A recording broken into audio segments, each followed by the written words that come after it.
আজকের ছোট গল্প সুকুমার রায়ের সব জানতা। আমাদের সব জানতা দুলিরামের বাবা কোনো একটা খবরের কাগজের সম্পাদক। সেই জন্য আমাদের মধ্যে অনেকেরই মনে তাহার সমস্ত কথার উপরে অগাধ বিশ্বাস দেখা যাইত।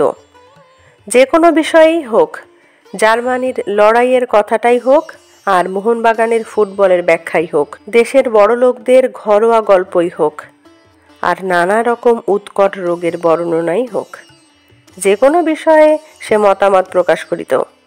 একদল ছাত্র অসাধারণ শ্রদ্ধার সঙ্গে সে সকল কথা শুনিত। মাস্টার মহাশয়দের মধ্যেও কেহ কেহ এ বিষয়ে তাহার ভারী পক্ষপাতী ছিলেন।